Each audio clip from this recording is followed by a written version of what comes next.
Hello friends, എല്ലാ കൂട്ടുകാർക്കും പത്തരമാറ്റ് സീരിയലിലെ ഇനി വരാൻ പോകുന്നൊരു അടിപൊളി എപ്പിസോഡ് റിവ്യൂയിലേക്ക് തന്നെ സ്വാഗതം കേട്ടോ. ചാനൽ ആദ്യമായിട്ടാണ് കാണുന്നതെങ്കിൽ ഒന്ന് സബ്സ്ക്രൈബ് ചെയ്ത് ലൈക്ക് ചെയ്ത് സപ്പോർട്ട് ചെയ്യാൻ വേണ്ടി മറക്കല്ലേ.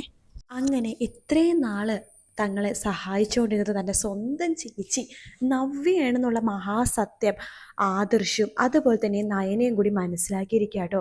സേവ്യറെ വിളിച്ച് പറയുന്നുണ്ട് ആദർശിനോടും നയനയെടുത്തും, നിങ്ങളെ സഹായിച്ചുകൊണ്ടിരുന്ന ആ പ്രൈവറ്റ് നമ്പർ അത് നവ്യയുടെ നമ്പറാണ് എന്നുള്ള സത്യം. ഇത് കേൾക്കുന്ന നയനക്ക് ഭയങ്കര സന്തോഷമാണ്. നയന ആദർശിനോട് പറഞ്ഞിട്ട്, ഞാൻ പറഞ്ഞില്ല ആദർശേട്ടാ, നവ്യേച്ചി തന്നെയായിരിക്കും ഇതിനെല്ലാത്തിനും പിന്നിലെന്ന്. ഈശ്വര, എൻ്റെ ചേച്ചി പുറമേ ദേഷ്യം കാണിച്ചിട്ട് ഉള്ളിൽ നമ്മളോടുള്ള സ്നേഹമായിരുന്നല്ലോ. അതെ, നവ്യ എന്തിനാ ഇങ്ങനെയൊക്കെ ചെയ്തുകൊണ്ടിരുന്നത്? നമ്മുടെ അടുത്ത് സത്യം പറഞ്ഞാൽ നവ്യക്ക് എന്തായിരുന്നു കുഴപ്പം എന്ന് പറയുമ്പോഴേക്കും, അതൊക്കെ ചേച്ചിക്കല്ലേ അറിയാവുള്ളൂ. എനിക്കിപ്പോൾ തന്നെ എൻ്റെ ചേച്ചിനെ കാണണം. നോക്ക് നയനെ, നമുക്ക് ഇവിടെ വെച്ച് അങ്ങനത്തെ കാര്യങ്ങളൊന്നും സംസാരിക്കേണ്ട. എന്തായാലും നവ്യ എന്തെങ്കിലും ഉദ്ദേശമില്ലാതെ ഇങ്ങനെയൊന്നും ചെയ്തിട്ടുണ്ടാവില്ല. അതുകൊണ്ട് നമുക്ക് പുറത്ത് പോയിട്ട് നവ്യടുത്ത് കാര്യങ്ങളൊക്കെ പറഞ്ഞ് ചോദിച്ച് മനസ്സിലാക്കാം എന്ന് പറയാണ്. അങ്ങനെ പുറത്തിറങ്ങിയിട്ട് നമ്മുടെ ആദർശവും നയനയും കൂടി നവ്യനെ ഫോൺ വിളിക്കുന്നുണ്ട്. നവ്യ ഇവർ പറഞ്ഞ സ്ഥലത്തേക്ക് വരുന്നു കേട്ടോ. നവ്യയെടുത്ത് നയന ചോദിക്കുന്നുണ്ട്, ചേച്ചിക്ക് ഞങ്ങളോട് ദേഷ്യമാണോ അതോ സ്നേഹമുണ്ടോ എന്ന് ചോദിക്കുമ്പോൾ, എനിക്ക് നിങ്ങളോട് ദേഷ്യവുമില്ല സ്നേഹവുമില്ല ഒന്നുമില്ല എന്ന് പറയാണ്. എങ്ങനെയാ ചേച്ചി മുഖത്ത് നോക്കി ഇങ്ങനെ കള്ളം പറയാൻ പറ്റുന്നത്, ഇങ്ങനെ അഭിനയിക്കാൻ പറ്റുന്നത്? ഞങ്ങൾക്ക് മനസ്സിലായി ചേച്ചി, ചേച്ചിയുടെ മനസ്സിൽ ഫുള്ളും ഞങ്ങളോടുള്ള സ്നേഹം മാത്രമേ ഉള്ളൂ എന്ന്. നീ എന്തൊക്കെയാ പറഞ്ഞത്? എനിക്കങ്ങനെ നിങ്ങളോട് ഒരു സ്നേഹമില്ല. ദേ, ഈ ആദർശേട്ടനൊക്കെ എനിക്ക് കാണുമ്പോൾ തന്നെ ദേഷ്യമാണ്. എൻ്റെ അഭിനയ കുറ്റക്കാരനാക്കിയതല്ലേ ചേച്ചി ഞങ്ങളുടെ മുഖത്ത് നോക്കി പറ, ചേച്ചിക്ക് ശരിക്കും ഞങ്ങളോട് ദേഷ്യമാണോ? എനിക്ക് അതെ ദേഷ്യമാണ്. ചേച്ചി നുണ പറയല്ലേ. ചേച്ചിയല്ലേ ചേച്ചി പ്രൈവറ്റ് നമ്പറിൽ നിന്ന് ഞങ്ങളെ സഹായിച്ചുകൊണ്ടിരുന്നത്? പിന്നെ അതെന്തിനായിരുന്നു എന്ന് ചോദിക്കുമ്പോൾ നവ്യ ഷോക്ക് ആവാട്ടോ. പ്രൈവറ്റ് നമ്പറോ? എന്ത് പ്രൈവറ്റ് നമ്പർ? അങ്ങനെയൊന്നുമില്ല ചേച്ചി, എല്ലാം ഞങ്ങൾ മനസ്സിലാക്കി. ഇത് കേൾക്കുന്ന ആദർശ് പറയുന്നുണ്ട്, നവ്യേ താൻ ഇനി അഭിനയിക്കുമൊന്നും വേണ്ട, ഞങ്ങൾക്കെല്ലാം മനസ്സിലായി. താനായിരുന്നു ആ പ്രൈവറ്റ് നമ്പർ അല്ലേ ഞങ്ങൾക്ക് മെസ്സേജുകൾ അയച്ചുകൊണ്ടിരുന്നത്. എന്തെങ്കിലും ആപത്ത് വന്നാൽ, ദേ ഇവിടെ ഒരു ആപത്ത് വന്നു എന്ന് ഞങ്ങളെ വിളിച്ചു പറഞ്ഞ പ്രൈവറ്റ് നമ്പർ അത് താനായിരുന്നില്ലേടോ എന്ന് പറയുമ്പോഴേക്കും പിന്നെ നവ്യക്ക് ഒന്നും പറയാൻ പറ്റാത്ത അവസ്ഥ കേട്ടോ. നവ്യ പറയുന്നുണ്ട്, അതെ, ഞാൻ ഒരുപാട് സത്യങ്ങൾ കുറേ നാൾ മുമ്പേ അറിഞ്ഞതാണ്. ശരിക്കും പറഞ്ഞാൽ ചന്തുമോള് നമ്മുടെ അബിയുടെ മകളാണെന്നുള്ള സത്യം അറിഞ്ഞപ്പോൾ മുതൽ ഞാൻ നിങ്ങളുടെ വശത്താണ്. അബിക്കും അബിയുടെ അമ്മയ്ക്കും അവൻ്റെ അനിയത്തിക്കും പണി കൊടുക്കാൻ വേണ്ടിയിട്ടാണ് ഞാൻ അവരുടെ കൂടെ നിൽക്കുന്നത്. അവന്തിക്കോ? അവന്തിക്ക് എന്താ പ്രശ്നം? അവന്തിക നിങ്ങൾ വിചാരിക്കുന്ന പോലെയല്ല. ആ കൂട്ടത്തിൽ ഏറ്റവും വിഷവിത്ത് അവളാണ്. അവള് ഭയങ്കര സാധനമാണ്. നിങ്ങളുടെ മുമ്പിലൊക്കെ അവൾ അഭിനയിക്കുകയാണ്. എനിക്കിത് വിശ്വസിക്കാൻ പറ്റുന്നില്ല എന്ന് നയന പറയുമ്പോൾ, അതേ മോളെ സത്യമാണ് ഞാൻ പറഞ്ഞത്. ഇതൊക്കെ അവരുടെ കൂടെ നിൽക്കുന്നതുകൊണ്ട് മാത്രം എനിക്കറിയാൻ പറ്റിയതാണ്. ഇപ്പോൾ അബീനെ ഞാൻ ഒഴിവാക്കി വിട്ടിരുന്നെങ്കിൽ അവരൊരിക്കലും ഈ സത്യങ്ങളൊന്നും എന്നോട് തുറന്നു പറയില്ലായിരുന്നു. ഇന്നലെ നമ്മുടെ ഹോസ്പിറ്റലിൽ പോയിട്ട് കൊല്ലാൻ നോക്കിയതും, അതുപോലെ തന്നെ നന്ദുവിനെ ഇല്ലാതാക്കാൻ നോക്കിയതും, അതുപോലെ നമ്മുടെ മൂർത്തി സ്റ്റോറിൽ തകർക്കാൻ നോക്കിയതും, എല്ലാ കാര്യങ്ങളും അവൻ എന്നോട് മുൻകൂട്ടി പറഞ്ഞതിൻ്റെ റീസൺ എന്താ? ഞാൻ അവനെ വിശ്വസിക്കും, അല്ലെങ്കിൽ ഞാൻ അവനോട് ഒരുപാട് വിശ്വസിക്കുന്നുണ്ട്. ഞാൻ ഒരിക്കലും ചതിക്കില്ല എന്നൊരു വിചാരത്തിലാണ്. അതുകൊണ്ട് തന്നെയാണ് ഒരുപാട് ആപത്തുകൾ ഞങ്ങളിൽ നിന്ന് പോകാൻ പറ്റിയത്. അതുകൊണ്ടാണ് ഞാൻ അവരുടെ കൂടെ നിൽക്കുന്നതായിട്ട് അഭിനയിക്കുന്നത്. എന്തൊക്കെ സംഭവിച്ചാലും ശരി മോളെ, ആ അബി എന്ന് പറഞ്ഞ ചതിനെ ജീവനോടെ ഇരിക്കാൻ സമ്മതിക്കാൻ പാടില്ല. എൻ്റെ ജീവിതം മാത്രമല്ല, ആ പാവം അനഘയുടെ ജീവിതം അവൻ കുളവാക്കിയില്ലേ. അവളിപ്പോൾ വീണ്ടും ജീവിതത്തിലേക്ക് കര പിടിച്ച് കയറാൻ നോക്കിയപ്പോൾ അവൻ വീണ്ടും അവളെ ഇല്ലാതാക്കാൻ വേണ്ടി നോക്കി. ഇല്ല, അവനെ മാത്രമല്ല അവളുടെ അച്ഛനായിട്ടുള്ള നാഗേന്ദ്രനെയും അമ്മ ജലജനെയും അനിയത്തി അവന്തികനെയും എല്ലാത്തിനെയും ആ കുടുംബത്തിൽ നിന്ന് പുറത്താക്കണം. പിന്നെ ജ്വല്ലറി തീയിട്ട് മൂടണം. അതാണ് എൻ്റെ സ്വപ്നം എന്ന് നവ്യ പറയുമ്പോൾ നയനെ പറയുന്നുണ്ട്, ചേച്ചിയുടെ കൂടെ ഞങ്ങളുണ്ട്.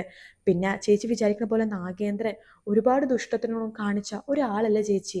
പിന്നെ നീ എന്തിനാ ഇപ്പം നാഗേന്ദ്രനെ സപ്പോർട്ട് ചെയ്യണത് മോളെ എന്ന് നവ്യ ചോദിക്കുമ്പോൾ നയന കാര്യങ്ങളൊക്കെ നവ്യനെ പറഞ്ഞ് മനസ്സിലാക്കുന്നുണ്ട്. നവ്യ പറയുന്നുണ്ട്, കാര്യം ചിലപ്പോൾ ശരി തന്നെയായിരിക്കും, പക്ഷേ അയാൾക്ക് ഒരുപാട് കള്ളക്കടത്തും കാര്യങ്ങളൊക്കെ ഉണ്ട്. അതെന്തായാലും പുറം ലോകം അറിഞ്ഞേ പറ്റൂ. അതിനുള്ള കാര്യങ്ങളൊക്കെ ഞാൻ ചെയ്യുന്നുണ്ട് എന്ന് നവ്യ പറയാണ്. അതുവരെ നമ്മൾ ശത്രുക്കളെ പോലെ തന്നെ നിന്നാൽ മതി എന്ന് നവ്യ പറയുന്നുണ്ട് കേട്ടോ. ശേഷം നവ്യ വീട്ടിലേക്ക് പോവാണ്. നയനയും ആദർശം സന്തോഷത്തോടെ അവരും തിരിച്ച് വീട്ടിലേക്ക് പോകുന്നുണ്ട് കേട്ടോ. പിന്നീടാണ് പിറ്റേ ദിവസം നമ്മുടെ ജ്വല്ലറി മോഡലായിട്ട് നവ്യ അവരുടെ ജ്വല്ലറിയിലേക്ക് പോയപ്പോഴാണ് വേറൊരു ഞെട്ടിക്കുന്ന രഹസ്യം മനസ്സിലാവുന്നത്. അവിടെ ഒരുപാട് കള്ളക്കടത്ത് സ്വർണ്ണങ്ങളൊക്കെ ഉണ്ട്.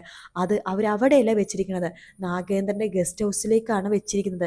ഇതെന്തായാലും പൂട്ടിയേ പറ്റൂ എന്ന് നവ്യയും വിചാരിക്കുകയാണ്. നവ്യ എടുത്ത് അഭി വന്ന് പറയുന്നുണ്ട്, നവ്യ നോക്ക്, നമ്മുടെ ഒരുപാട് സ്വർണം ലോഡ് കണക്കിനെ കിടക്കുന്നുണ്ട്. അത് നമുക്ക് എവിടെ നിന്ന് എങ്ങനെയെങ്കിലുമൊക്കെ മാറ്റിയേ പറ്റൂ. നമുക്ക് നമ്മുടെ മൂർത്തി ജ്വല്ലറി കൊണ്ട് വെക്കാം.